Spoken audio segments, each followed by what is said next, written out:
It's Greed, Grifts, and Grabs, the Trump Corruption Chronicles. What's gone unreported until recently, massive apparent insider trading by the number one insider, Donald J. Trump. It is easily the most spectacular Oval Office corruption in our 250-year history. It reduces Spiro Agnew's cash-only bribes scandal while vice president to a one-sentence footnote in the history books. Fortunately, the excellent online newsletters Notice and Popular Information have taken the lead, digging into Trump and his newly filed financial disclosures, with solid follow-up by Rachel Maddow and the Lincoln Project.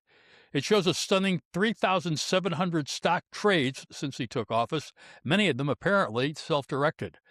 There's a new trade every 9 minutes in companies whose CEOs regularly meet with Trump at the White House, and he's practically flaunting all of this in public.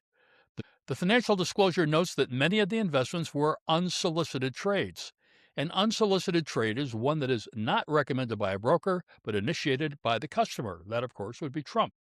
The trades, coupled with official actions he's taken, smell an awful lot like trading on inside information.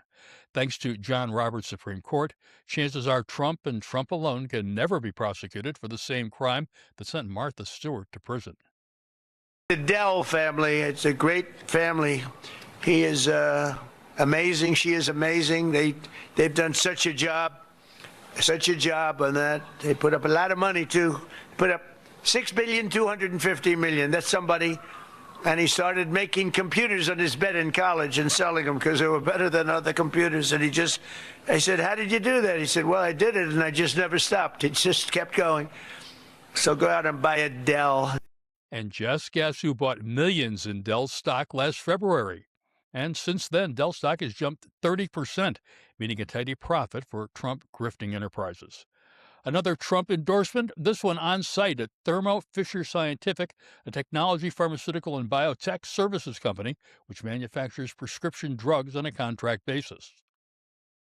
Pfizer, Lilly, they're all coming in building manufacturers, but they're up here faster. And at some time in the future, they'll probably be doing a little bit of what you're doing, maybe a lot. But in the meantime, they can get here a lot faster by using this great company. Fearless leader forgot to mention that the same day of that tour, March 11th, he purchased between $15,000 and $50,000 of Thermo Fisher stock. Not much for a billionaire, you say? Well, this is the same guy who sells baseball caps, leather-bound Bibles, and pickleball paddles on his website, nickel and diming profits from his adoring flock.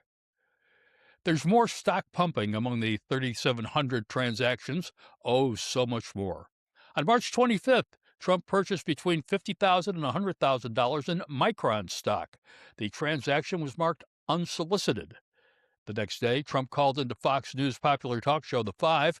In the interview, he said he had recently met with Micron's top executive and talked up the company's prospects. I just left the head of Micron.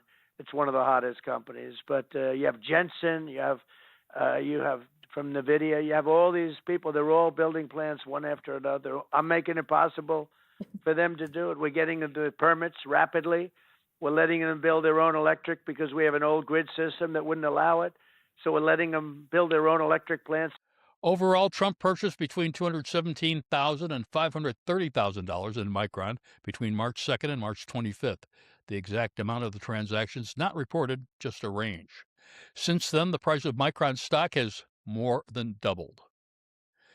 He profited greatly when his government increased government support for Lilly's obesity drugs. He's also made well-timed investments in a couple of chip companies, NVIDIA and AMD, in both cases just before federal regulatory decisions, which pumped up the prices of those stocks. And he even invited the CEO of NVIDIA to be one of the tech billionaires who went with him to China, where, of course, they promoted technology sales directly to Xi Jinping. So who actually controls Trump's thousands of stock trades? Well, that's unclear.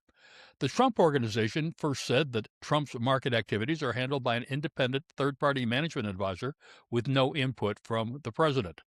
The White House headed contradictory statements saying they're handled by Don Jr., and Brother Eric claims it's all handled through a blind trust, although there is no blind trust. But that's not the whole story.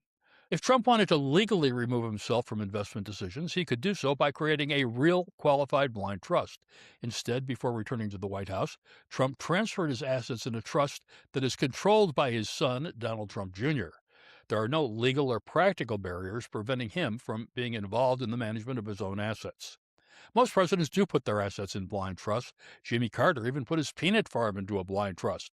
And Richard Nixon, you remember him? I am not a crook Nixon. Well, he put his assets into a blind trust after he was elected.